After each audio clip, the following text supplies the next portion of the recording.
June 4, 1942, 10:52 a.m. Japanese carrier Hiru, 150 miles northwest of Midway. Lieutenant Mio Kobayashi's hand trembled as he marked positions on his navigation chart, the pencil hovering over coordinates that defied explanation. Through the ready room porthole, he could see Admiral Yamaguchi Tamon studying reconnaissance photographs with an expression of profound disbelief. Not anger, not confusion, but the dawning realization that something fundamental had gone catastrophically wrong. Impossible. We confirmed her sinking at Coral Sea. I saw her burning, listing abandoned. The photograph showed an American carrier launching aircraft, its distinctive island structure unmistakable even through the grainy image. 3 carriers. The Americans had 3 carriers at Midway, not 2. The mathematical certainty of victory for Japanese carriers against 2 American had just collapsed. In the Coral Sea 27 days earlier, Japanese pilots had left this same carrier mortally wounded, trailing oil dead in the water. Admiral Takagi had reported to Tokyo, Yorktown-class carrier eliminated. The Naval General Staff had removed her from their calculations. Yet here she was, USS Yorktown, very much alive, her aircraft already diving on the Japanese fleet. Through the intercom, Kobayashi could hear the confusion spreading through Hiro like wildfire. 3 carriers meant 230 American aircraft, not 150. 3 carriers meant the ambush had been reversed. 3 carriers meant everything Imperial Navy intelligence had assured them about American repair capabilities was catastrophically wrong. Establishing the paradox, the impossible sight of Yorktown at Midway shattered the fundamental Japanese assumption about industrial reality. In the Imperial Navy's calculations, proper repair of battle damage required meticulous attention, months of work, honor-bound craftsmanship. A carrier with a 551 lb bomb hole through 5 decks with ruptured fuel tanks and destroyed compartments would need 90 days minimum in the finest naval yard. The mathematics had been irrefutable. Enterprise and Hornet were the only operational American carriers in the Pacific. Lexington lay on the bottom of the Coral Sea. Saratoga was still under repair from torpedo damage. The new Essex-class carriers wouldn't be ready until 1943. Japanese intelligence had confirmed this repeatedly. Yet mathematics meant nothing to the SPD dauntless dive bombers now plummeting toward Japanese flight decks. As Admiral Nagumo's staff officers recalculated frantically, one truth emerged. They had based Operation Knee entirely on the assumption that the Americans could not do what they had clearly done. But before Coral Sea's deception, May 8, 1942, Coral Sea 500 miles northeast of Australia. The attack had been textbook perfect. 18 Type 99 dive bombers from carriers Shokora and Zuikaku found USS Yorktown emerging from a rain squall. Lieutenant Commander Kakuichi Takahashi, leading the strike, watched his pilots plant a direct hit near the island structure. The 250 kilograms bomb penetrated the flight deck and exploded 5 decks down. The blast visible from 10,000 feet, Yorktown emerged, trailing a 10 meters oil slick down by the head, fires visible through holes in her side, speed reduced to what Japanese observers estimated at 6 knots. Aircraft returning to the Japanese carriers reported her finished, listing so badly that recovery operations were impossible. Photographs showed destroyers moving in for rescue operations. Admiral Takagi Teo radioed Combined Fleet Headquarters. 2 American carriers confirmed destroyed, Yorktown and Lexington eliminated. The Emperor was informed. Naval planners at Kure removed Yorktown from their order of battle. In their calculations for the Midway operation, she no longer existed. Captain Elliot Buckmaster, Yorktown's commanding officer, had other plans. As his ship limped away at 20 knots, not the 6 knots Japanese observers reported, his damage control teams performed their first miracle. The bomb had killed 66 men instantly, destroyed 6 compartments, wrecked elevator machinery, and ruptured fuel tanks along 30 frames. By every standard of naval engineering, Yorktown needed months of dry dock work. The journey home, first impossible tasks, May 8 to 27, 1942, Coral Sea to Pearl Harbor. The 3,300 meters voyage revealed the first glimpse of American industrial philosophy. While Yorktown's damage was severe, her crew approached repairs with a mindset foreign to Japanese thinking. Make it work, make it fast, make it fight. Chief Carpenter Boyd Mackenzie ignored damage control manuals. Instead of waiting to properly replace damaged structural beams, a dry dock job, he simply welded steel plates over them, creating ugly but functional patches. The machinery spaces told their own story. The bomb had destroyed the No. 2 elevator machinery and damaged 3 boiler rooms. Engineers rebuilt systems using parts cannibalized from the ship's machine shop, created new components from sheet metal and jury-rigged equipment meant for other purposes. As Yorktown maintained 20 knots despite damage that should have limited her to 12, American submarines reported her position to Pearl Harbor. Japanese intelligence intercepted these coded messages, but applied their own standards, assuming damaged vessel proceeding meant 5 to 8 knots. They calculated she wouldn't reach Pearl Harbor until mid-June, far too late for any repairs before the Midway operation scheduled for June 4th. Pearl Harbor, the impossible becomes possible. May 27, 1942, 100 p.m. Pearl Harbor Naval Base. Yorktown's arrival presented a sobering sight. The 10-mi oil slick was visible from Diamond Head. She listed to port, smoke wisping from temporary patches. Rear Admiral Aubrey Fitch, who had witnessed the damage firsthand, had cabled his assessment, 90 days minimum required for battle readiness. But Pearl Harbor in May 1942 had transformed from a peacetime naval station into something unprecedented, a forward repair base operating at the edge of possibility. The salvage of the battleships from December 7th had created a workforce that thought in terms of hours, not months. Admiral Chester Nimitz met Yorktown at the dock. Unlike Japanese admirals who commanded from battleships hundreds of miles behind the lines, Nimitz waded through all slicked water in dry dock number 1, personally inspecting damage while the dock was still filling. His pants-soaked hands black with oil, he turned to Captain Claude Gillette, the yard superintendent, and Lieutenant Commander H.J. Pfingstag, the hull repair expert. "We must have this ship back in 3 days." The silence that followed seemed eternal. Pfingstag finally gulped and said, "Yes, sir. Station hypo. The intelligence imperative." The 3-day deadline wasn't arbitrary. In the basement of Building 1, just 400 yards from the dry dock, Commander Joseph Rashford's station hypo had cracked G into 5, the Japanese Naval Operations Code. They knew AF meant Midway. They knew the attack date, June 4th. They knew the Japanese order of battle for carriers of the 1st Air Fleet. More crucially, they knew the Japanese expected to face only Enterprise and Hornet. The Japanese believed Yorktown was eliminated. This intelligence transformed Yorktown's repair from urgent to existential. Without her, Americans would face 4-2 odds. With her, 3-4 still unfavorable but possible. The 72-hour marathon, May 28, 5:30 a.m. dry dock number 1. Before the dock fully drained while water still swirled ankle deep, 1,400 workers swarmed aboard Yorktown. They came from every shop on the base. Welders, electricians, ship fitters, machinists, pipe fitters, sheet metal workers. Many had worked through the night on other ships. They would work for 72 straight hours. The repair defied Japanese industrial philosophy. Instead of careful planning and hierarchical approvals, the work proceeded as controlled chaos. Supervisors made decisions instantly. Workers crossed trade boundaries. The only rule maker fight. The specific techniques would have horrified Japanese naval architects. The bomb damage. The 551 lb bomb had created destruction from flight deck through 5 levels. Japanese doctrine would require cutting away damaged steel, fabricating replacement sections, rebuilding each deck. Time required 30 days.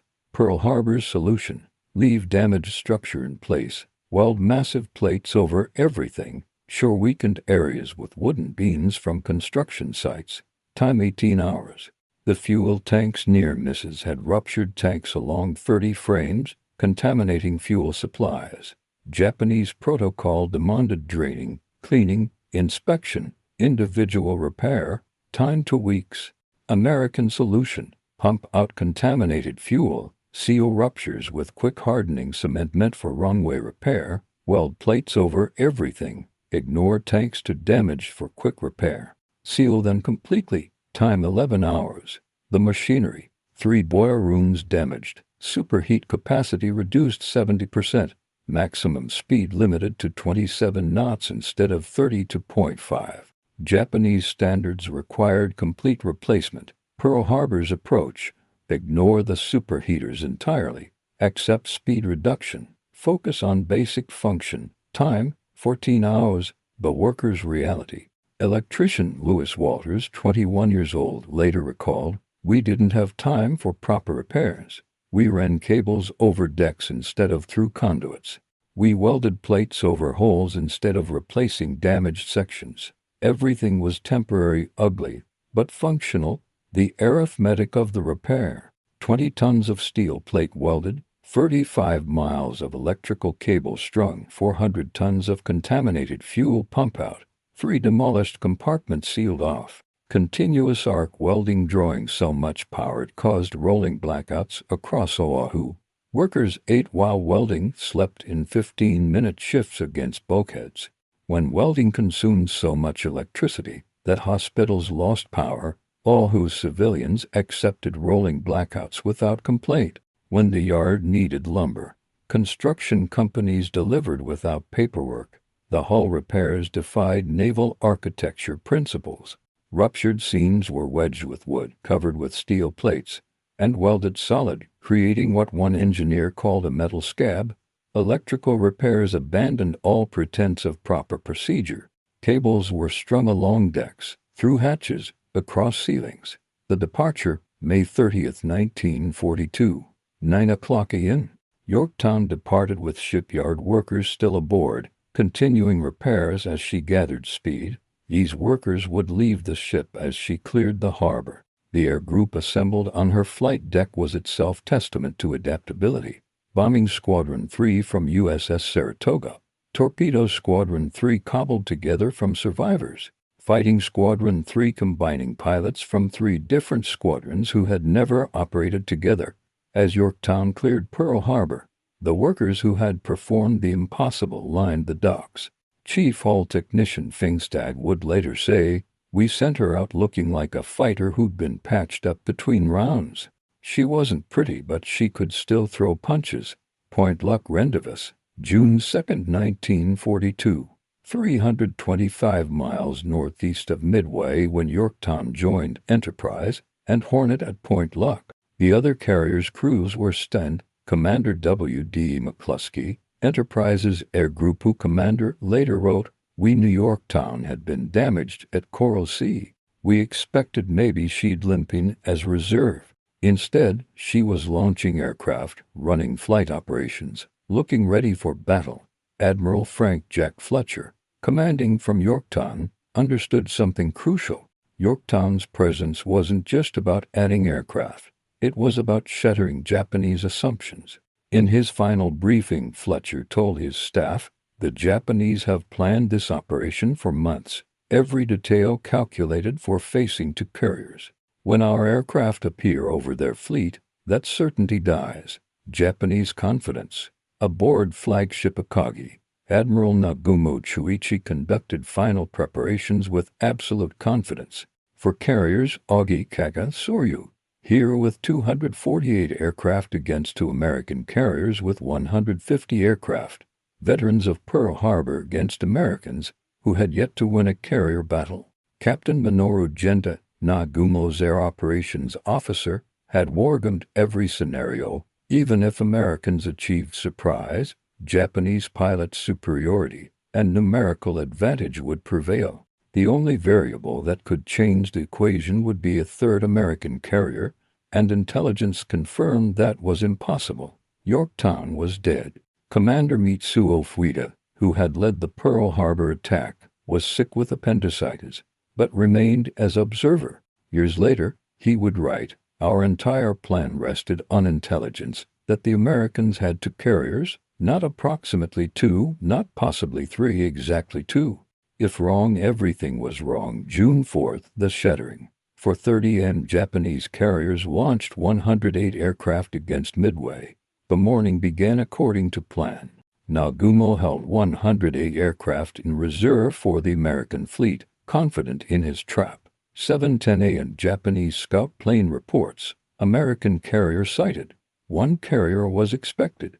Nagumo ordered his reserve aircraft rearmed with torpedoes for ship attack. Then confusion. Scout reported appears to be two carriers still within calculations. A 20 a.m. torpedo squadron. 8 from Hornet attacks. Lieutenant Commander John Waldron led 15 TBD Devastators against the Japanese fleet without fighter escort. All 15 were shot down. Only N. George Gay survived. But Waldron's sacrifice pulled the Japanese combat air patrol down to sea level. 840 AIM torpedo squadron 6 from Enterprise attacks. 10 of 14 Devastators shot down. No hits, but again, defending Zeros were drawn low. 9:15 AM torpedo squadron. 3 from Yorktown attacks. This was the moment of revelation. As 12 more Devastators began their runs, Japanese lookouts counted the attacking aircraft. Too many, the mathematics were wrong. There were 3 American carriers, not 2. On Hiru's bridge, Admiral Yamaguchi calculated rapidly. 3 carriers changed everything, but before new orders could be issued, before the Japanese could adjust, the dive bombers arrived. 10:22 a.m. the decisive moment. Lieutenant Commander Maxwell Leslie, leading Yorktown's bombing Squadron 3, had gotten lost, then found the Japanese by following a destroyer's wake. His 17 SPD Dauntlesses arrived over the Japanese fleet at the exact moment as Enterprise's bombers, not by plan, but by accident of Yorktown's delayed launch due to her damaged boilers. From 14,000 feet, Leslie looked down at 4 Japanese carriers with flight decks packed with armed and fueled aircraft, their combat air patrol at sea level. Within 6 minutes, 3 Japanese carriers were burning. Soryu, hit by 3 bombs from Leslie's squadron, exploded in flames, visible for 50 miles. Japanese response, attacking the Ghost. Admiral Yamaguchi on Hiru faced impossible odds. 3 American carriers against his sole survivor, but he launched 18 dive bombers and 6 fighters against the nearest American carrier, Yorktown. As the strike approached, Flight Leader Lieutenant Mo Kobayashi studied the carrier through binoculars and felt his world tilt. The island structure, the flight deck configuration. This was Yorktown, the ship they had killed at Coral Sea. 12:05 p.m. 3 bombs hit Yorktown, starting fires, rupturing steam lines. The ship went dead in the water. For the second time in 27 days, Japanese pilots left Yorktown burning and apparently finished, but even as she burned, Yorktown had already changed everything. Her morning strike had killed Soryu. By absorbing Hiru's attack, she protected Enterprise and Hornet for the counter-strike that would kill Hiryu 4 hours later. Damage control excellence. Captain Buckmaster ordered damage assessment. The Pearl Harbor repairs, ugly and improvised, were holding. The welded plates hadn't split. Chief Engineer John F. Delaney reported, "The Japanese bombs hurt us, but the Pearl Harbor repairs are solid. Give me 2 hours." Within an hour, 3 boilers were relit. Fires contained counter-flooding reduced the list. By 1:40 p.m. Yorktown was making 19 knots refueling fighters, appearing so recovered that when Hiru's second strike arrived at 2:30 p.m., the pilots believed they were attacking a different undamaged carrier. The second strike confusion. 2:30 p.m. Lieutenant Tominaga Joy eating 5 torpedo bombers. All Hugh had left expected to find a burning Yorktown. Instead, he found a carrier underway launching fighters. His confused report to us suggested they were attacking a second carrier, leading Japanese staff to believe there might be 4 American carriers present. While Tominaga's torpedoes would ultimately doom Yorktown, The confusion prevented coordinated response before Enterprise's dive bombers found and killed Hiro at 5 p.m. The final act. June 6, 1:31 p.m. Japanese submarine I-168, commanded by Lieutenant Commander Yahachi Tanabe, found Yorktown under tow. Tanabe fired 4 torpedoes to hit Yorktown. One hit destroyer USS Hammond alongside. As Yorktown rolled over on June 7, Tanabe logs sank American carrier, probably Saratoga. Even in death, Yorktown created confusion. The Japanese never fully understood that the carrier at Midway was the same one they thought they had sunk at Coral Sea. The mathematical reality. The numbers tell the story. Yorktown's repair, Japanese estimate for similar damage, 90 to 120 days. American peacetime standard, 30 to 45 days. Actual time taken, 72 hours. Workers involved 1,400 continuously. Combat effectiveness achieved 85%. Battle impact. Japanese assumption for carriers versus 2 equals certain victory. Actual situation. For carriers versus 3 equals rough par. Result. For Japanese carriers sunk 1 American. Strategic multiplication. Soryu definitely sunk by Yorktown's aircraft. 2 Japanese strikes absorbed that would have hit Enterprise or Hornet. 75 Japanese aircraft destroyed attacking Yorktown. Japanese offensive capability permanently ended. The witnesses speak. Years later, the participants would reflect on what Yorktown's presence meant. Commander Mitsuo Fuida, Japanese. The appearance of a 3rd carrier shattered our planning, every calculation, every scenario assumed 2 carriers. When lookouts reported more torpedo planes than 2 carriers could launch, we knew something was terribly wrong. By the time we understood, 3 carriers were burning. Aviation machinist Tom Cheek, USS Enterprise. When we saw Yorktown at Point Luck, grown men actually cheered. We knew she'd been hurt bad at Coral Sea, but there she was, patched like a prize fighter, ready for another round. Electrician Wayne Morrison, Pearl Harbor. When we heard she'd helped sink 3 Japanese carriers before taking hits, the whole yard went quiet. Then someone started clapping. Soon 10,000 workers were applauding. Those 3 days meant something. Japanese comprehension. The Japanese gradually understood what had happened, but full comprehension took years. Admiral Mateyugaki, Yamamoto's chief of staff, wrote in his diary, the appearance of Yorktown at Midway was not luck, it was preparation. Somehow the Americans knew our plans. The 3-day repair was not a miracle. It was a response to intelligence. In 1962, Lieutenant Commander Tanner Bay visited Pearl Harbor, shown dry dock number 1 where Yorktown was repaired. He stood silent for long minutes, then said, "Now I understand. We were not fighting a nation. We were fighting an idea that anything is possible if you work hard enough." We believed in spirit over matter. Americans believed in matter properly applied. Admiral Shigeru Fuku, in his memoirs, Yorktown taught us the war was lost before it began. Any nation that could repair such damage in 3 days could not be defeated by any nation that required 3 months. It was mathematics. The repair philosophy. Yorktown's repair revealed fundamental differences in approach to Japanese philosophy. Perfection, craftsmanship, honor and detail. Damaged ships must be restored completely. Time less important than quality. American philosophy. Function, speed, adaptation. Damaged ships need to fight, not look pretty. Time is everything. This difference extended beyond ship repair.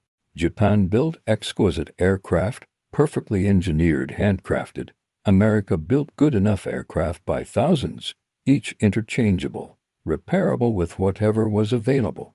The intelligence victory. Station hypos codering made Yorktown's repair urgent, but the repair made the intelligence actionable. Without Yorktown, Admirals Nimitz and Fletcher might not have risked battle. With her, the odds became acceptable. Commander Rocher later said, "We could read their mail, but reading meant nothing if we couldn't act. Yorktown gave us the strength to act." Those shipyard workers were as important as any codebreaker. The lasting impact. Yorktown's repair revolutionized naval damage control doctrine. Speed over perfection became standard. Function over form became doctrine. Innovation over procedure became practice. The Yorktown standard emerged. Any ship that floats can be saved. The repair also demonstrated American industrial character to the world. The workers who fixed Yorktown in 72 hours represented the workers who would build Liberty ships in 4 days, B-24 bombers in 63 minutes, and ultimately the atomic bomb in 3 years, post-war recognition.